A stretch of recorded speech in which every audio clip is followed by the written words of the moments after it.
여러분 안녕하십니까? 정격 시사 고성국입니다. 민주당에서 당원권 강화를 포함한 당원 당규 개정 작업에 속도 조절에 나선 것 같습니다. 관련해서 더불어민주당 김용민 원내 정책수석부 대표 잠깐 얘기 나누겠습니다. 정치권에서 아주 뜨거운 감자로 떠오른 세제 개편론이 있습니다. 연세대학교 경제학부 김정식 명예교수와 함께 분석해드리겠습니다.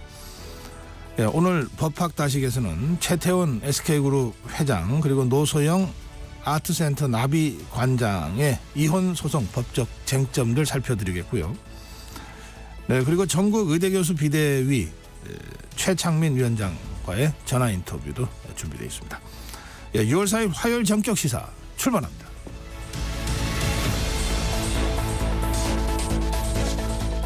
정격 시사는 유튜브 라이브로 지금 실시간 시청하실 수 있습니다. 문자 참여 짧은 문자 50원, 긴 문자 100원 샵 9730으로 많이 참여해 주시기 바랍니다. 콩 어플 무료입니다. KBS 1라디오 채널 정치, 경제, 사회문화 다양한 명품 콘텐츠가 여러분들을 기다리고 있습니다. 구독, 좋아요, 댓글로 함께 해주시기 바랍니다.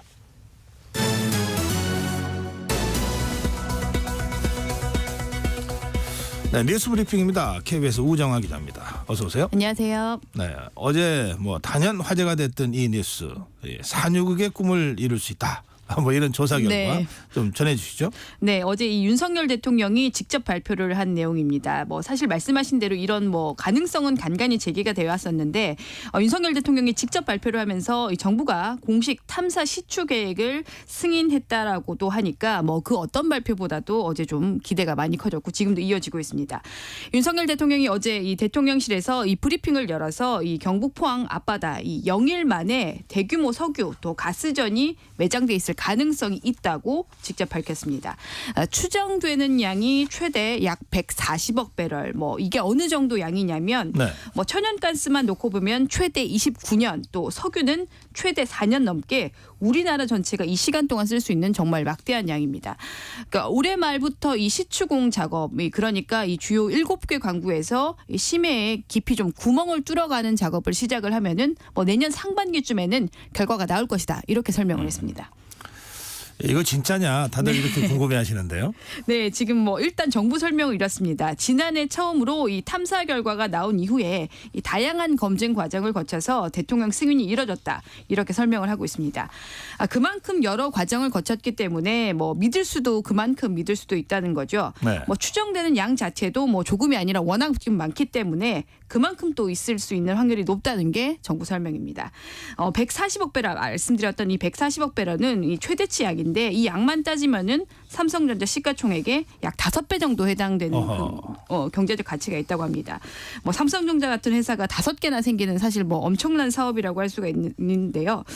사실 좀 어제 재밌었던 게 이런 이 좀 말 그대로 이 서프라이즈한 내용을 대통령이 좀 직접 발표를 하니까 이 속보가 나오자마자 이 관련한 이 국내 주식 시장에서 석유, 가스 일부 주식들이 바로 몇 분 만에 상한가를 치면서 바로 이 상한가에 들어갔었는데 그러다가 좀 재밌었던 게 갑자기 오르던 주식들이 좀 잠시 주춤했던 시간이 있었습니다.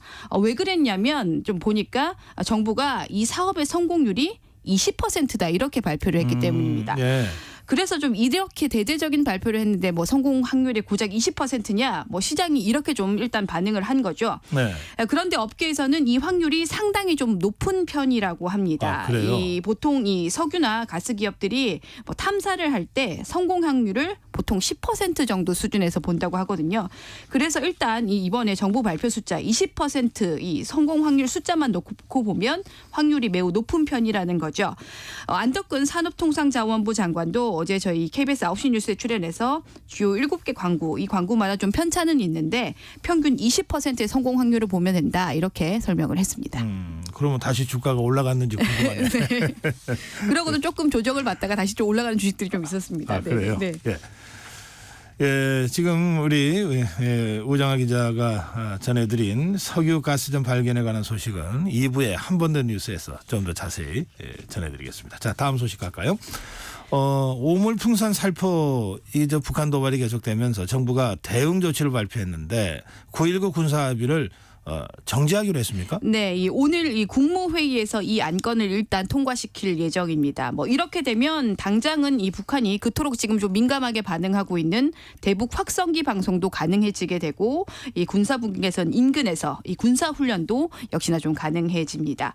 북한이 최근에 오물풍선을 뭐 지난 주말까지 해서 2차례나 살포를 했었고 이것도 모자라서 이 GPS 교란까지 해서 우리 어선들이 이 조업도 방해를 받는 등등의 여러 좀 문제들, 도발들이 좀 있었습니다.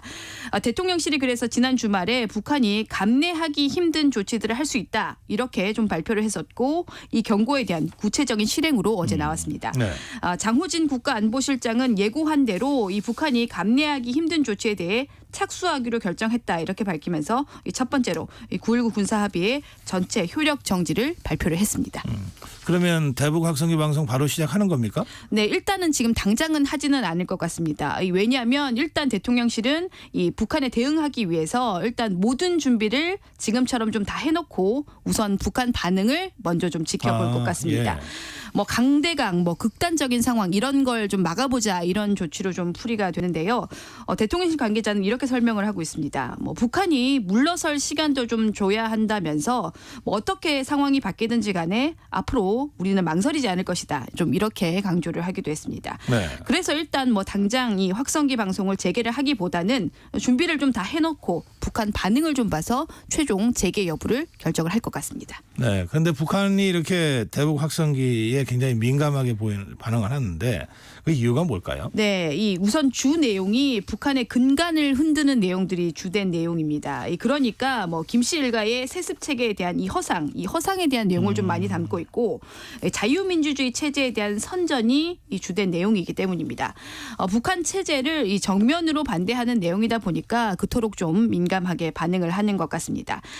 그래서 또 특히나 이 확성기로 전방 인민군들의 동요를 불러오는 걸 북한이 좀 굉장히 민감하게 받아들인다고 하는데요.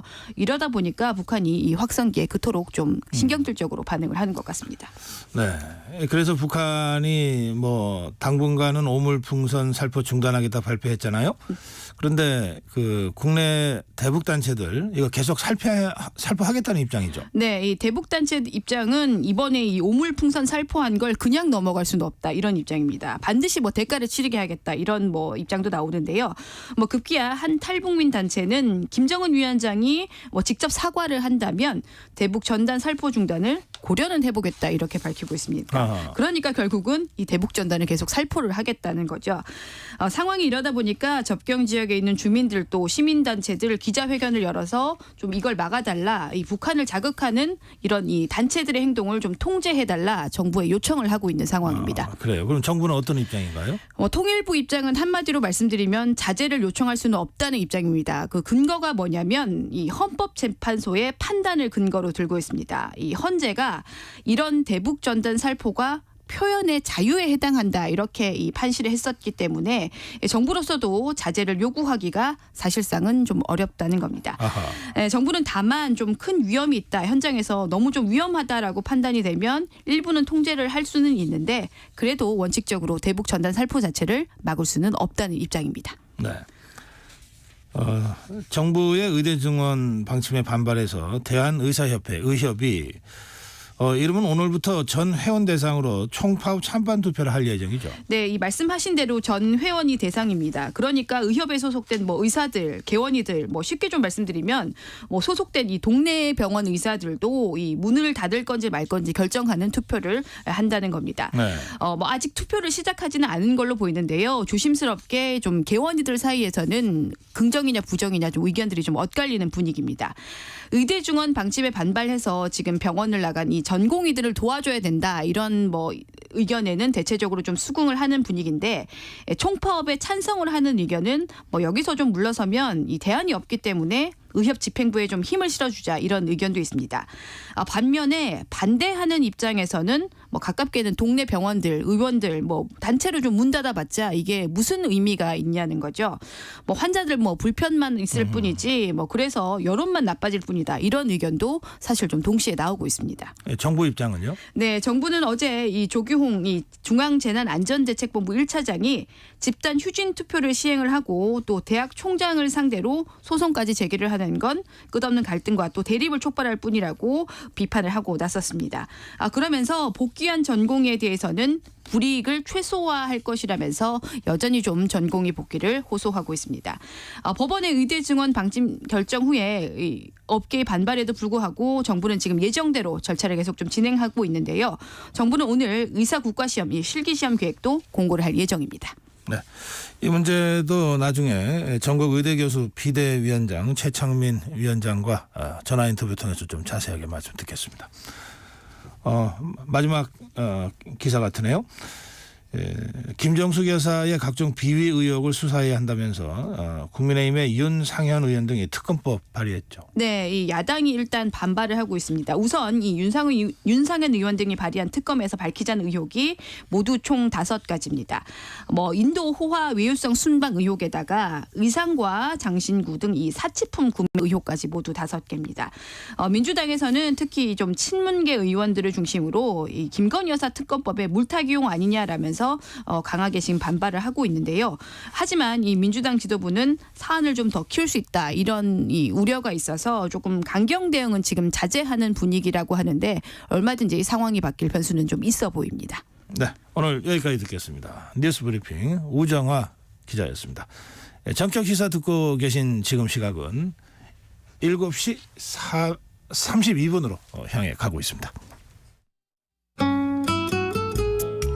전격시사 날씨 정보입니다. 기분까지 좋아지는 파란 하늘이 반겨주고 있습니다. 오늘 출근길도 상쾌하게 시작하고 있는데요. 한낮에는 평년 이맘때 더위가 이어지겠습니다. 현재 서울 기온 18.9도로 어제만큼 선선한데요. 한낮에는 서울과 춘천 29도까지 올라 덥겠습니다. 대전과 전주도 28도, 대구 27도로 어제와 비슷하거나 조금 높겠습니다. 반면 동해안 지역은 동해 23도, 울진 21도 등 25도를 밑돌겠습니다. 오늘 중부지방과 제주도는 대체로 맑겠고 강원 북부와 남부지방은 가끔 구름 많겠는데요. 오후부터 저녁 사이 강원 북부 내륙과 산지, 전남에는 소나기가 내리는 곳이 있겠습니다. 소나기가 내리는 지역에서는 돌풍과 함께 천둥, 번개가 치는 곳이 있겠고요.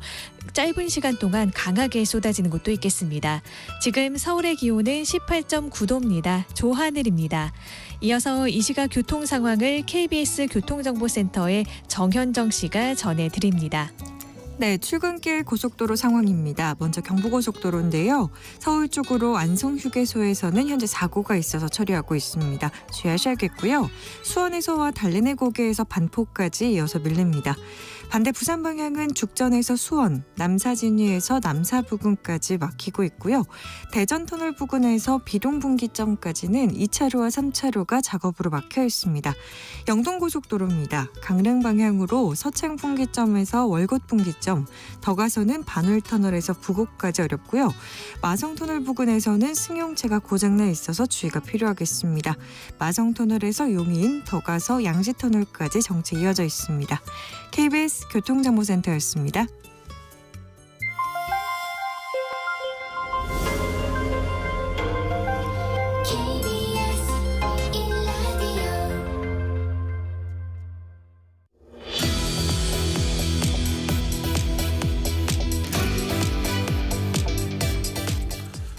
네, 22대 국회가 문은 열었습니다. 그러나 여야 간 원구성이나 또는 특검법 공방 뭐 어디를 봐도 여야 협치의 틈이 보이지 않습니다. 이 전국 현안 더불어민주당 김용민 원내 정책수석부대표 전화로 만나보겠습니다. 의원님 안녕하세요. 네, 안녕하십니까. 김용민입니다. 네, 그 원내 정책수석부대표라는 직책을 제가 별로 본 적이 없어서요. 이번에 새로 만드신 건가요? 이번은 아니고요. 21대 때에서 계속 이어져 왔던 직책인데 네. 네, 당내 이제 정책과 관련된 것들을 입법화하는 과정들을 담당하고 있는 수석 부대표라고 보시면 됩니다. 그래서 당론 발의나 아니면 법안 처리 과정들 이런 것들을 입법 전략을 짜는 그런 역할입니다. 그렇군요. 예. 의원님 어제 아주 뜨거웠던 뉴스 있잖아요. 예. 네. 우리 동해의 석유와 가스가 140억 배럴 정도 매장돼 있다. 예, 그런 소식이 있었잖아요. 윤석열 대통령이 직접 국정 브리핑을 이제 처음으로 했는데 어떻게 보셨습니까? 정말 전 국민들이 우리도 산유국이면 좋겠다라는 그런 꿈에 잠시 젖었을 수 있었던 상황인 것 같은데 저도 우리가 산유국이면 정말 좋겠다라는 생각을 늘 하고 있는데 우려가 있습니다. 이게 아직은 지나치게 섣부른 발표 아니냐. 특히 대통령께서 직접 나서서 발표할 정도의 상황은 아니지 않느냐라는 전문가들의 지적들이 이제 계속 이어지고 있어서 네, 이 부분을 좀 더 지켜봐야 될 것 같습니다.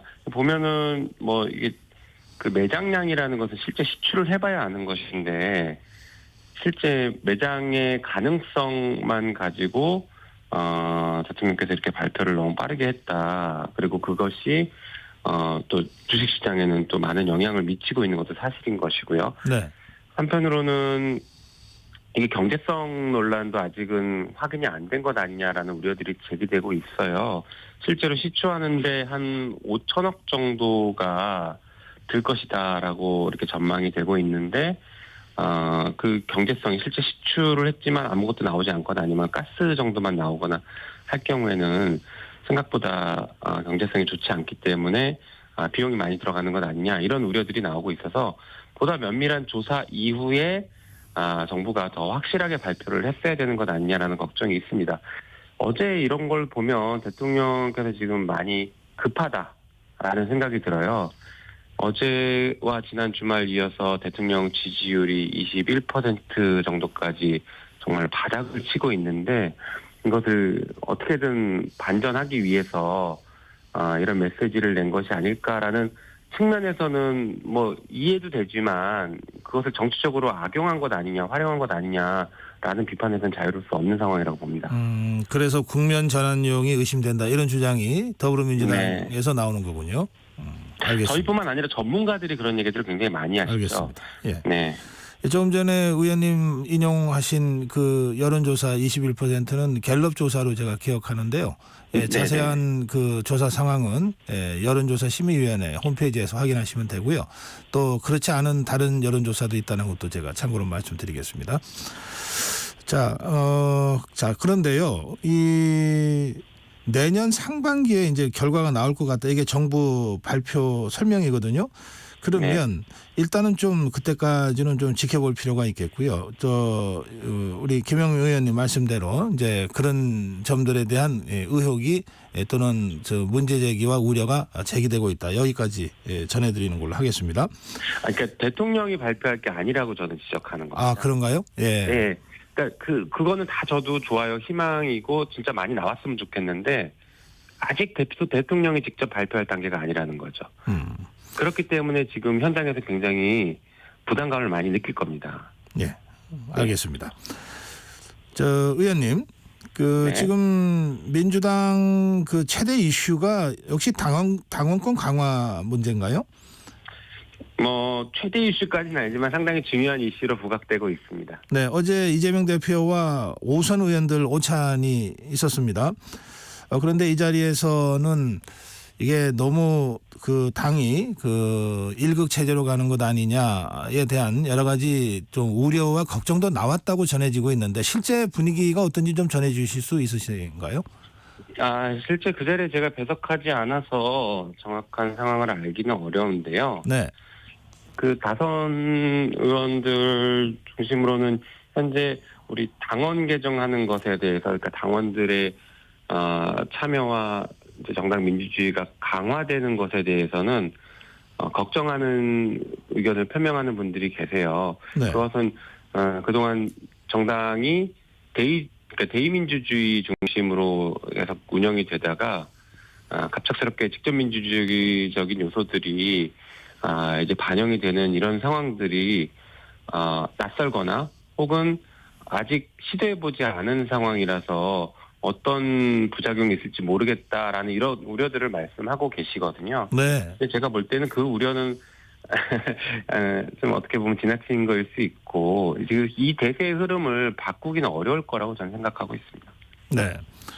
그 지금 말씀하신 이제 직접 민주주의 그 부분이 이제 뭐 국회의장이나 원내대표를 선출할 때도 그 당원의 의견을 뭐 한 20% 가까이 반영하자 이런 안이었던 거죠. 그걸 포함해서 이제 더 큰 여러 가지 논의들이 있죠. 직접 민주적 요소를 반영하자라는 거죠. 어떤 논의들이 지금 진행되고 있습니까? 뭐 지금 당원에서의 표면적으로는 지금 방금 말씀하신 그런 것들인데 네. 기존에 꾸준히 논의됐던 거는 대의원과 권리당원의 투표 가치 비중을 똑같이 1대1로 맞추자라는 것부터 시작해서 예. 그리고 저기 대의원제 폐지 문제도 있긴 있었지만 그거 아니더라도 의원들이나 선출직에 대한 소환제도 문제 그리고 의원에 대한 경선 같은 선출직에 대한 경선 과정에서 권리당원들의 평가를 더 강화하자라는 것 그리고 정책 결정할 때 당론 결정할 때 직접 당원들의 의사를 물어서 네. 확인하는 절차를 거치자라는 등등의 여러 가지 논의들이 계속 이어지고 있었습니다. 네. 지난번에 이제 의총에서 시안이 발표가 됐다가 지금 오선 의원 간담회가 어제 있었고 앞으로도 이제 선수별 간담회를 이재명 대표가 할 거라고 하는 보도가 있었는데요. 네. 의총에서 다른 문제 제기가 없었다면 그날 그냥 통과가 될 것이었습니까? 아니 그렇지는 않습니다. 네. 그렇진 않고 그 의총은 보고하는 의총이었고 네. 당연히 의원들의 의견을 수렴해야죠. 그리고 아까 말씀하신 1급 체제 우려하셨다라고 말씀하시는 분들이 계셨다라고 하셨는데 네. 이재명 대표도 그렇고 저희 뭐 당 지도부나 원내대표단도 마찬가지의 생각인데 당내에서 이런 문제에 대해서 다양한 의견들이 많이 표출돼야 된다라는 생각을 하고 있습니다. 그래야 올바른 결론을 가져갈 수 있거든요. 네. 네, 그래서 지금 이제 안을 던진 것이고 그 안에 대한 다양한 토론들이 당내에서 활발하게 이루어져야 된다고 생각하고 예. 그 절차는 진행할 겁니다. 그러면 의원님 포함한 그 재선 의원들 간담회도 예정돼 있겠네요. 네, 진행하는 것으로 알고 있습니다. 예, 언제입니까? 아직 날짜는 통보를 못 받았어요. 아, 그래요? 네네. 예, 알겠습니다. 네. 그런가 하면 그 당원권 강화론의 힘을 지금 얹고 있는 그 모임이 있잖아요. 더민주 전국혁신회요. 네네. 이게 이번에 원래는 이제 원외의 조직이었는데 이번에 31명의 당선자를 낸 걸로 제가 알고 있습니다만. 네. 그 상당한 영향력을 가진 그 모임이 됐는데 이게 이제 그 더불어민주당과 그 당내 당 뭐 이런 모양으로 보이기도 하고 이거 어떻게 설명하실 수 있을까요? 전혀 그런 건 아니고요. 네. 당내에 이제 다양한 그 당원들 중심의 모임들이 있어요. 네. 그 중에 가장 많은 활동을 했고, 그러니까 활동을 한 것으로 외부에 알려졌고, 그리고 실제 당선자들을 많이 배출한 모임이 더민주 전국혁신회의인 것이고요. 네. 이런 모임 말고도 민주당 대의원 모임이라든가 민주당의 민주화를 위한 모임 등등 여러 가지 모임들이 굉장히 많이 있거든요. 당원들 모임. 아, 예. 예. 이제 그래서 그런 모임들 중에 하나다라고 말씀드리고 싶은데 그래서 당대당의 모습이나 이런 것들은 전혀 아니고요. 네. 한편으로는 말씀하신 것처럼 여기서 상당히 많은 의원들이 배출이 됐는데 저는 이 상황이 쭉 저희 당내에서 이어져 왔던 당원권 강화와 당원들의 참여 강화가 여기서 그러니까 현상으로 나타난 것이라고 이렇게 평가를 하고 싶어요. 네. 아까도 말씀드린 것 같은데 하여튼 이분들이 최근에 당선된 분들이 대부분 그 현역 의원들과 경선을 통해서 이겨서 당선이 됐거든요. 네. 그런데 경선 과정에서 굉장히 많은 당원들과 지지자분들의 많은 지지와 표를 받았습니다. 그래서 현역 의원들을 도전자가 사실 경선에서 이기기 쉽지 않은데 그렇죠. 상당히 많은 의원들이 그렇게 이기고 들어왔기 때문에 그 말씀드린 이 당원들의 정당 민주주의를 요구하고 당원권 강화를 요구하는 이 흐름에 정확하게 부합했다고 해야 될까? 하긴 그 흐름 안에서 들어가 있다가 당선이 된 분들 네. 저는 이렇게 좀 평가를 하고 싶습니다. 그렇군요. 이 더민주 전국혁신의 일기 대표가 그 김우영 위원장. 네, 김우영 의원입니다. 네. 이제 이번에 국회의원 되셨나요? 네네. 네. 국회의원이 되셨죠. 그런 얘기를 한 걸 제가 봤거든요. 그 더민주 혁신회의 목표는 이재명 대통령 시대를 여는 거다. 맞습니까? 제가 제대로 기억하고 있는지 모르겠네요. 네, 예. 뭐 그렇게 발언을 했죠. 네. 네. 그러면 더민주 혁신회의도 지금 공식적으로 이재명 대표를 대통령으로 만들기 위한 조직이다. 이걸 표방하고 있는 겁니까? 모르겠습니다. 그거는 평가들이 다 다를 수 있을 것 같은데요. 네. 민주당의 수많은 당원 모임, 아까 이제 당원 모임으로 출발했다고 말씀드렸는데 그러셨죠. 당원 모임들이 이재명 대표를 대통령으로 만들고 싶지 않은 당원 모임은 없거든요. 예. 제가 알기로는 거의 모든 당원 모임은 이재명 대표를 대통령으로 만들고 싶어 합니다. 네. 그래서 그런 모임 중에 하나라고 보시면 될 것 같아요. 이제 근데 대신에 거기서 많은 의원들이 배출됐다라는 게 좀 차별점인 거죠. 알겠습니다. 저 의원님, 지금 원구성이 지금 아직 진전이 없는 것 같은데요. 물론 원구성은 또 물밑 협상이 있으니까 뭐 밖에서는 정확하게 그 상황을 알 수는 없겠습니다만 어떻게 지금 전망하십니까, 의원님은?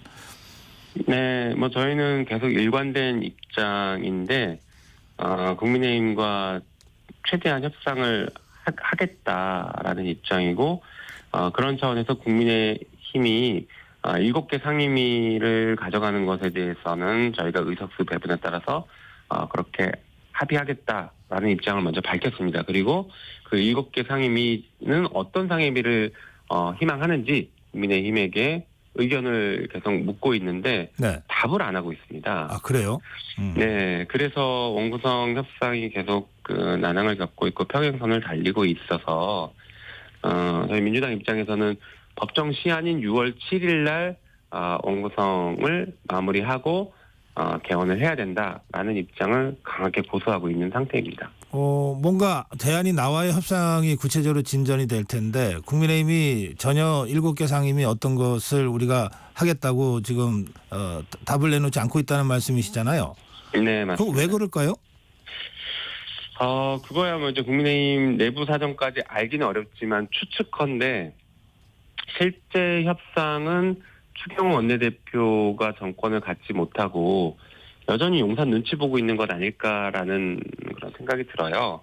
그러다 보니까 추경호 원내대표도 이런 논의 과정에서 어떤 주도권을 갖는 모습을 보이거나 아니면 당의 의견을 명확하게 제시하거나 하는 모습들을 잘 보이지 못하고 마냥 시간 끌기 하면서 운영이 법사위 못 준다 이런 얘기들만 계속 하고 있는 것이거든요. 네.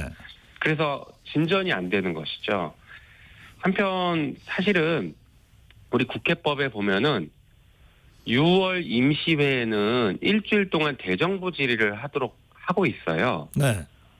근데 지금 정부와 여당 입장에서는 총선 직후, 총선 대패한 직후에 대정부 질의하는 이 상황을 피하고 싶겠죠. 하지만 저희 민주당 입장이나 아니면 지금 상황을 바라보시는 국민들께서는 정부에 묻고 싶은 게 지금 너무 많거든요. 경제는 너무 어렵고 공정과 상식을 얘기했던 대통령의 행보는 지나치게 비공정이고 비상식적인 행동들을 하고 있고 국정이 그렇게 이어가고 있기 때문에 여기에 대해서 국회를 통해서 수많은 질의를 하고 싶습니다. 그래서 6월달 임시회에 대정부 질의를 무력화시키기 위해서 6월달 원구성은 아예 시간을 끌고 미루는 것 아니냐라는 의심도 들어요. 그 지연절 전술을 쓰고 있다 국민의힘이 그렇게 보시는 거군요. 네네. 알겠습니다. 그러면 어떻게 하실 겁니까? 더불어민주당은? 저희 입장은 아까도 말씀드린 것처럼 6월 7일까지 협상이 안 되면 네. 6월 7일 날 개원을 해야 된다. 그래서 상임위 배분해야 된다라는 입장입니다. 알겠습니다. 7일까지 이제 강제적으로라도 그러니까 국회의장이 상임위 배정을 하는 본회의를 열어서 저희가 투표해서 마무리해야 된다 이렇게 생각하고 있습니다. 오늘 화요일이니까 딱 4일 남았네요. 네, 이번 주 금요일입니다. 좀 지켜봐야 되겠습니다. 지금 특검법을 여야가 공히 지금 추진하겠다고 하고 있고 발의하고 있잖아요. 예, 그런데 네. 그중에 그 윤상현 의원이 김정숙 여사 특검법을 발의했다고 밝혔어요. 그거 어떻게 네. 보십니까, 의원님? 이거야말로 진짜 정치적인 물타기 아닐까 싶은데요. 네. 지금 뭐 김건희 여사에 대한 뭐 특검 논의 그리고 검찰 수사가 상당히 빠르게 진행되는 모습들을 보여주고 있죠. 그리고 그 검찰 수사를 막기 위해서 검찰 인사권을 남용한 건 아니냐라는 의혹들은 강하게 제기되고 있고요. 또 한편으로는 대통령 그 본인에 대해서는 지금 최상병 사건으로 수사가 빠르게 진행되는 모습을 보이면서 뭐 직접 통화한 것까지 아주 많은 정황들이 지금 나오고 있습니다. 대통령께서 직접 개입했을 가능성이 높은 정황들이 상당수 나오고 있어요. 다시 말해서 이 수사나 민주당이 주장하는 특검에 대해서 국민의힘과 대통령실은 그야말로 수세에 지금 몰려가고 있는 상황이거든요. 네. 그래서 이것을 타개하고 반전을 하고 여론을 다른 쪽으로 환기시키기 위해서 엉뚱하게 들고 나온 것 아니냐라는 생각이 듭니다. 실제로 뭐 인도에 김정준 여사가 방문했던 것이 인도 초청이 없었다라고 허위로 주장했다가 그게 허위 사실이었던 게 밝혀졌지 않습니까? 외교부에서 인도에 초청이 있었다라고 공식적으로 인정할 정도로 국민의힘에서 주장하는 게 허위 사실에 근거해서 주장하면서 그걸 근거로 다시 특검법까지 가지고 나오겠다라고 하는 것은 정말 국민을 속이려고 하는 행동이다 이렇게밖에 안 보입니다. 네, 알겠습니다. 지금 우리 김영민 부대표님 그 당내 검찰개혁 TF 팀장도 맡고 계시죠? 네, 맞습니다. 그래서 22대 국회에서는 그 이른바 검수완박 시즌 2 법안 예고도 하신 바가 있는데 이거는 어떤 내용입니까? 네, 저희는 검수완박이라고 표현하지 않고 검찰 정상화법이라고 하는데요. 네. 네, 이 검찰은 원래 수사하는 기관이 아닙니다. 공소를 제기하는 기관으로 출발을 했어요, 역사적으로도. 네. 그래서 검찰을 원래 모습대로 기소하는 기관으로 만들자, 공소 제기하는 기관으로 만들자라는 게 검찰 개혁의 출발점이자 마지막 종착지입니다. 네. 그래서 21대 국회에서 검찰의 직접 수사권을 폐지하는 법을 준비했다가 뭐 여러 가지 사정으로 6대 범죄 중에 2개의 범죄만 남겨놓는 것으로 법이 통과가 됐죠. 그런데 윤석열 정부 들어서서 시행령을 바꿔서 6대 범죄 이상으로 굉장히 많은 범죄들을 직접 수사하는 것을 늘려놨습니다. 네. 그래서 이런 위법한 상황들, 시행령을 통해서 법을 위반하고 있는 상황들, 국가가 위법한 상태로 운영되고 있는 이런 상황들을 원점으로 돌려놔야겠다라는 출발점과 또 한편으로는 우리 국민들께서 정말로 이제 분노를 많이 하고 계신데 정치 검사들입니다. 수사를 가지고 정치하고 정치에 개입하고 하는 이런 일들 혹은 사건을 조작해왔거나 이런 일들을 이제는 끊어야 된다라고 생각들을 하고 계시기 때문에 네. 검찰의 수사권을 완전히 수사기관으로 이전하고 검찰은 기소만 담당하는 기관으로 바꾸겠다라는 것입니다. 그래서 기존 검찰을 둔 채로 기소만 담당하는 기관을 둘지 아니면 검찰청을 완전히 폐지하고 새로운 기관인 공소청이라는 기관을 새로 설치해서 기소만 담당하게 만들지 이런 것들을 논의하고 있는 단계라고 보시면 됩니다. 네. 예, 그렇다면 이제 우리 수사기관의 완전한 그 개편까지 염두에 두고 지금 추진하신다는 말씀이군요. 네, 맞습니다. 알겠습니다. 뭐 쉽게 말씀드리면 이제 검찰은 기소만 해라, 수사는 경찰이 하고 이런 취지죠. 수사는 수사기관이죠. 경찰만 되는 게 아니기 때문에요. 네. 수사기관. 네. 수사기관이 수사는 하고 검찰 네. 지금의 검찰은 기소만 전담해라. 이런. 예, 그게 인권을 보호합니다. 수사의 잘잘못을 기소 단계에서 한 번 더 검증할 수 있거든요. 알겠습니다. 지금 이제 시간이 거의 다 돼서 참 이번에도 22대 국회에도 법사위 가십니까? 네, 법사위를 가게 됐습니다. 가게 됐나요? 이번에 네. 법사위에 더불어민주당에 포진한 의원들 보니까 뭐 이른바 상당히 전투력이 강한 의원들이 많더라고요. 네, 뭐 언론에서는 뭐 초강경이라고 하는 것 같던데요. 예. 네, 다행히 그 초강경에 저는 뺀 것 같아서 다행이라고 생각하고 있습니다. 의원님 본인 스스로는 나는 그렇게 강경파가 아니다 그렇게 생각하시나 봐요? 네, 저는 굉장히 합리적으로 판단하고 서로 그 대화와 타협을 통해서 결론을 내야 된다라는 생각을 갖고 있거든요. 네. 그런데 몇몇 발언들이 좀 세다 보니까 그렇게 자꾸 오해하시는 것 같습니다. 알겠습니다. 김영명 의원 이번에 재선이시던가요? 네, 맞습니다. 네, 지역구는 경기도 남양주. 네, 남양주 평. 예, 제가 제대로 기억하고 있군요. 예, 시간이 다 됐는데 짧게 한 말씀, 의정 활동 각오 한 말씀 듣겠습니다. 네, 22대 국회는 정말 이제 성과를 내는 국회를 만들어야 된다는 생각을 가지고 있고요. 네. 당 원내수석 부대표로서 역할을 충실히 다하겠습니다. 예, 말씀 잘 들었습니다. 네, 감사합니다. 네, 더불어민주당 김영민 정책수석 부대표와 말씀 나눴습니다. 정격시사 1부 여기서 마무리하겠습니다. 잠시 후 2부에서는 연세대학교 경제학부 김정식 명예교수와 함께 정치권 감세 논의 좀 짚어드리겠습니다.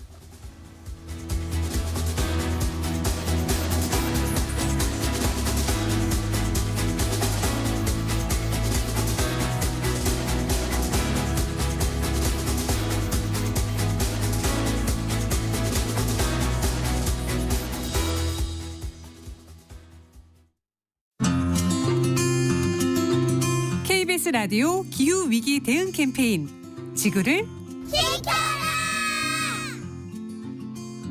안녕하세요. 반갑습니다. 환경 문제를 알리는 컨텐츠를 제작하고 있는 홍다경입니다. 쓰레기 분리가 안 되는 부분들을 보고 이제 문제의식을 느껴서 쓰레기 문제를 파다가 지금까지 활동하게 되었고 개개인의 노력도 굉장히 중요한데 기업과 정부에서 어느 정도 그 뒷받침을 해줘야 시민들도 할 힘이 생긴다고 전 생각을 하고요.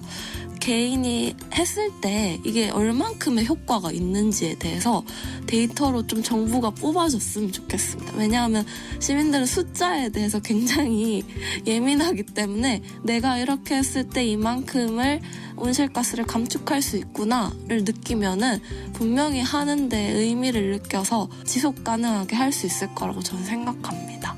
저는 한 사람의 그 활동이 누군가에게 또 영향력이 돼서 그들이 기획가가 돼가지고 또 사회에 영향력을 미치는 인플루언서가 되어가고 있는 모습에 저는 항상 뿌듯함을 느낍니다. 5월인데 눈이 왔잖아요. 네, 그래서 이게 기후가 이상하다고 다들 느끼실 것 같아요. 근데 이게 앞으로 더 심해질 거라서 이게 미래 세대의 일이 아니라 지금 현재 우리의 문제이기 때문에 경각심을 가지고 나서주시면 좋겠습니다. 뜨거워지고 있는 지구. 지금 우리의 문제입니다. KBS 라디오 기후위기 대응 캠페인 지구를 지켜라 였습니다.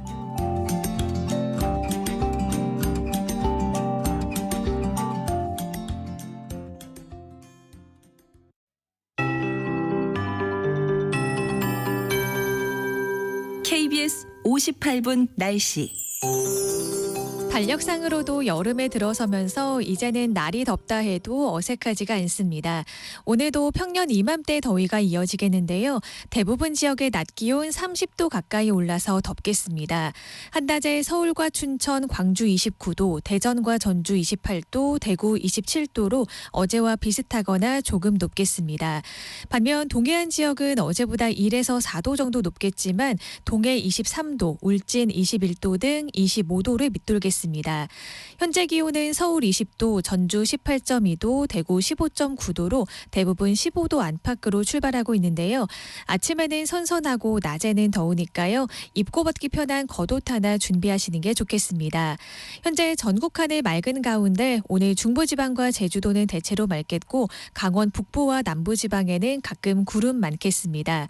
오후부터 저녁 사이 강원 북부 내륙과 산지, 전남에는 5에서 10mm 정도의 소나기가 내리는 곳이 있겠는데요. 소나기가 내리는 지역에서는 돌풍과 함께 천둥 번개가 치는 곳이 있겠고요.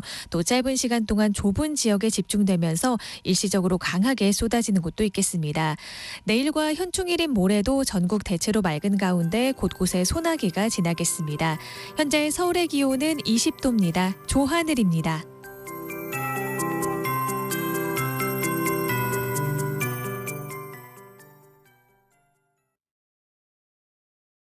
정성을 다하는 국민의 방송 KBS가 8시를 알려드립니다. AM 711kHz, FM 97.3MHz, KBS 1라디오입니다. HLKA.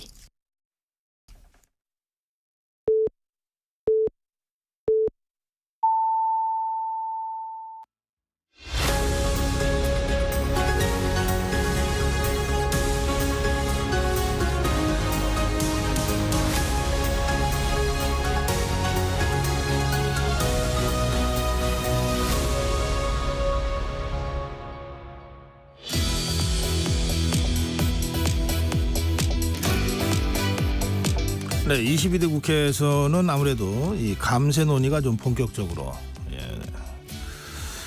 진행될 것 같습니다. 더불어민주당이 종부세 완화 또는 폐지론을 꺼냈고요. 국민의힘도 이 종부세 완화만 할 게 아니라 상속세 완화, 금투세 폐지까지 주장하고 나섰습니다. 이 정치권에서 전개될 감세 논의를 좀 전반적으로 한번 짚어보겠습니다. 연세대학교 경제학부 김정식 명예교수 전화로 모시겠습니다. 교수님 안녕하세요. 네, 안녕하십니까? 네.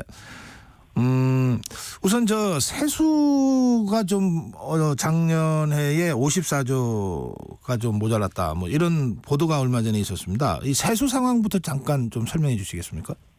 네, 세수는 이제 세율과도 연관이 있지만은 그보다는 이제 경기와 아주 밀접한 연관이 있습니다. 그래서 올해 지금 경기가 좀 침체되면서 특히 4월까지 국세 수입을 보면은 작년보다 한 8조 원 정도가 줄었습니다. 그래서 그 원인은 대개 법인세가 많이 줄어가지고 경기 침체로 세수가 좀 줄고 있는데 그 하반기에는 이제 경기가 좀 좋아지니까 세수가 늘어날 걸로 이렇게 보고 있고요. 세수 펑크도 작년보다는 좀 줄어들지 않을까 이렇게 보고 있습니다. 그러면 이거 크게 걱정하지 않아도 될 수준이라고 보시는 겁니까? 뭐 하반기 수출만 잘 되면은 성장률이 작년보다 높아지니까 그렇게 아주 크게 걱정할 상황은 아니다 이렇게 볼 수 있습니다. 단지 이제 유가하고 환율이 어떻게 변화되느냐 이런 것들이 변수다 이렇게 볼 수가 있습니다. 이게 어쨌든 그 세입보다 세출이 더 많았다 이렇게도 봐야 되는 거죠. 그렇습니다. 예, 그러면 이게 이제 말하자면 빚을 낸 거 아닙니까? 네, 재정 적자가 생기는 거죠. 네. 그래서 어쨌든 이 상황이 좋은 상황은 아니지만 크게 걱정할 상황은 아니다. 이렇게 이제 교수님 말씀하신 거네요. 지금 이제 코로나의 후유증을 아직도 겪고 있는 상태이기 때문에 네.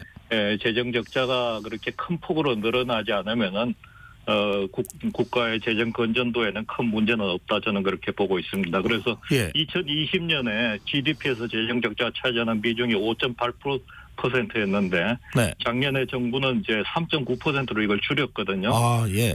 그래서 이제 3%가 물론 크리티컬한 밸류인데 지금 코로나 후유증을 고려하면은 아주 나쁜 수치는 아니다 저는 그렇게 보고 있습니다. 알겠습니다. 지금 정치권에서 감세 얘기가 이제 시작이 됐는데요. 이건 어떻게 보고 계십니까? 감세는 이제 우리가 재정 여건이 앞으로 좋지 않은 것은 사실입니다. 고령화에다가 재정 수요가 늘어나고 있고 또 저성장으로 가기 때문에 세수 감소가 예상되기 때문에 재정을 효율적으로 사용할 필요가 있는데 단지 이제 세금을 너무 높인 상태에서는 소비와 투자가 줄어들어 가지고 경기 침체가 심화돼서 오히려 세수가 줄어들 수 있고 또 이런 측면이 있기 때문에 정부에서는 또 정치권에서 너무 과도하게 과세하는 것을 좀 줄일 필요가 있다 이렇게 생각하는 것 같습니다. 네, 그러니까 세수 부족을 메꾸는 좀 더 적극적인 방법으로 감세 문제를 접근해 볼 수도 있다 이런 말씀이십니까? 그렇습니다. 그 경기가 좋아지면은 아까 말씀드린 대로 세수가 다시 늘어날 수가 있습니다. 예, 알겠습니다. 자, 종부세부터 조금 설명 좀 해주시죠. 지금 이게 이제 더불어민주당 쪽에서 먼저 실거주 1주택 종부세 폐지론을 이제 제기했고, 그걸 이제 국민의힘이 또 이제 윤석열 대통령은 대선 공약으로 종부세 폐지를 얘기한 바도 있기 때문에 이게 논의가 이제 뜨겁게 불붙었다고 보는데 이 문제를 어떻게 보십니까, 교수님은? 예, 종부세는 이제 그 주택 가격 안정을 위해서 2005년에 도입했는데 원래는 이게 이제 처음에 할 때는 세대당 그 부세 그 1가구 1주택에 대해서 부과하도록 이렇게 돼 있었는데 그 대법원에서 위헌 판정을 내려서 지금은 1인당 인별과세입니다. 1인당 주택수에 대해서 주택수를 기준으로 종부세를 부과하고 있습니다. 그런데 아시다시피 지금 최근에 와서 주택 가격이 두 배 내지 세 배 정도 이렇게 올랐지 않습니까? 그래서 과거의 그 종부세 기준으로 하면은 그 부자만 그 세금을 내는 게 아니라 중산층도 전부 다 세금을 내도록 이렇게 되어 있거든요. 그래서 이런 것들을 좀 조정할 필요가 있지 않나 이런 생각이 들고 특히 지금은 이제 그 주택 수를 기준으로 종부세를 부과하고 있는데 주택 보유주택 합산 금액으로 그 종부세를 부과하는 것이 공정과세에 가깝다 저는 그렇게 보고 있습니다. 네. 이게 아까 2005년에 시작됐다고 말씀하셨는데 그때가 노무현 정부 때죠. 그때 이 종부세가 도입할 때도 징벌적 과세는 안 된다 이런 그 반대론도 꽤 있었던 것 같은데 그 문제는 교수님 어떻게 생각하시는지요? 그렇습니다. 뭐 부자한테 높은 세금을 매기는 것은 당연한 거죠. 그래서 아까 제가 드린 대로 그 주택 수를 기준으로 하면은 지방에 예를 들어서 한 7억짜리 주택을 2개 가지고 있는 사람하고 서울에 100억짜리 주택을 하나 가지고 있는 사람하고 비교할 때 100억짜리 주택을 가지고 있는 사람이 더 많이 내야 되는 거죠, 세금을. 네. 그런데 이제 주택 수를 기준으로 하면은 이 100억짜리 가지고 있는 사람은 빠져나가고 1주택자니까 네. 그 여러 가지 공제 혜택으로 빠져나가고 오히려 지방에 그 싼 주택을 여러 개 가지고 있는 사람이 세금을 더 많이 내게 돼 있다는 거죠. 예. 그래서 이런 점은 시정되어야 될 필요가 있고 또 주택 가격이 지금 너무 많이 올랐기 때문에 과거의 기준으로 하면은 뭐 중산층까지 모두 부자가 아닌 사람도 종부세를 내게 돼 있으니까 좀 개정할 필요가 있다 이런 생각입니다. 네, 교수님 말씀하신 그게 이제 이른바 똘똘한 한 채군요. 그렇습니다. 예.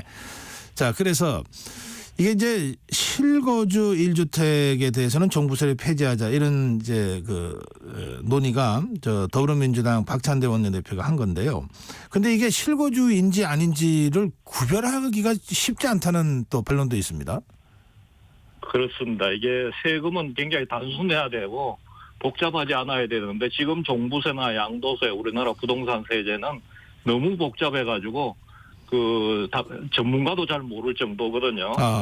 그래서 이제 여러 가지 공제 제도가 있습니다. 아까 말씀드린 대로 장기 보유와 고령자 공제를 하면은 1주택자의 경우에 아무리 그 주택 금액이 높아도 거의 90% 종부세를 면제해주게 돼 있고 양도소득세의 경우에는 1주택자의 경우에 그 주택 가격이 아무리 고가라도 100억짜리 주택이라도 그 양도 차익의 80%를 장기 보유하면은 공제해 주도록 돼 있거든요. 그래서 이런 제도는 잘못된 제도고 공정과세가 아니다 이렇게 우리가 볼 수가 있습니다.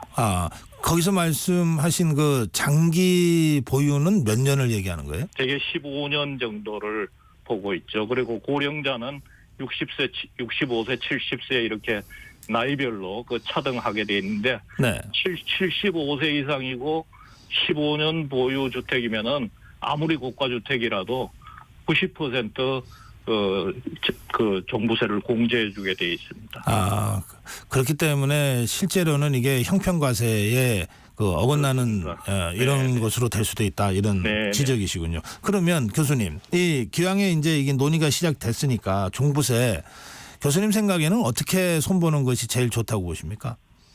저는 아까 말씀드린 대로 주택 수 기준에서 이것은 마치 자동차를 아주 고급 외제 자동차를 가지고 있는 사람이 있고 그 중고 자동차를 아주 그냥 두 대 가지고 있는 사람이 있는데 이 사람은 중고 자동차는 이제 배기량이 크다 이거죠. 옛날에 그래서 배기량 기준으로 과세를 하면은 아주 고가의 자동차를 가지고 있는 사람이 세금을 안 내고 중고 자동차 배기량 많은 거를 2개 가지고 있는 사람 세금 더 내게 되는 이런 거하고 비슷한 겁니다. 그래서 주택의 그 과세 기준을 보유금액 합산 기준으로 하면은 주택수 기준에서 이걸로 바꾸면은 공정과세가 되고 주택수가 많고 또 고가의 주택을 가지고 있는 사람은 세금을 많이 내게 돼 있다는 거죠. 그리고 1주택자에 대한 그 보유세나 양도세도 그 차등화시킬 필요가 있다는 겁니다. 그러니까 뭐 예를 들어 30억까지는 1주택자한테 혜택을 주고 100억짜리 주택을 가지고 있는 사람은 1주택자라도 세금을 내게 네. 이런 제도로 바꿔야 된다는 거죠. 보유세 중심으로 개편하자 이런 주장이신 것 같으네요. 보유세도 그렇고 양도소득세도 그렇고 똑같이 우리나라 지금 현행 세제는 저는 공정하지는 않다고 봅니다. 예. 그래서 이제 이 대통령실에서는 그 종부세를 재산세하고 통합하는 방안까지 지금 검토하고 있다 그러는데요.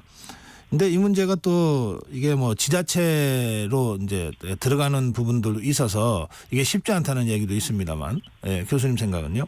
그렇습니다. 정부에서는 지금 종부세를 폐지하고 재산세로 통합해가지고, 네. 이것을 보유주택 합산 금액으로 기준을 바꾸자 이런 것을 검토하고 있고, 그렇죠. 또 다주택자에 대한 징벌적 과세를 중단하자, 또 고가 1주택자에 대해서는 종부세를 부과해야 된다. 이제 이런 이 입장입니다. 그래서 이렇게 통합하면은 만약 재산세로 통합하면은 지방에 대한 재정 자립도라든지 이런 부작용이 있지 않느냐 이제 그런 반론이 있는데 지금도 이제 재산세는 지방세고 종부세는 국세거든요. 네. 그런데 이제 종부세를 정부가 받으면은 전부 다를 부동산 교부금으로 해서 지방에다 주고 있습니다. 그래서 예. 그런 큰 문제는 없을 것으로 생각하고 만약 세수가 좀 줄어들면은 그것은 뭐 다른 방법으로 보전해주는 방법을 고려해야 된다. 저는 그렇게 보고 있습니다.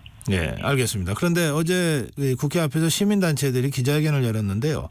이제 종부세 폐지 또는 완화 움직임을 비판하면서 종부세를 폐지하거나 완화하는 것은 개악이다. 그렇게 되면 자산 불평등이 악화된다. 이런 주장을 했는데요. 교수님 어떻게 보십니까? 그러니까 이제 시민단체 주장은 주택 가격이 높아질 수가 있다.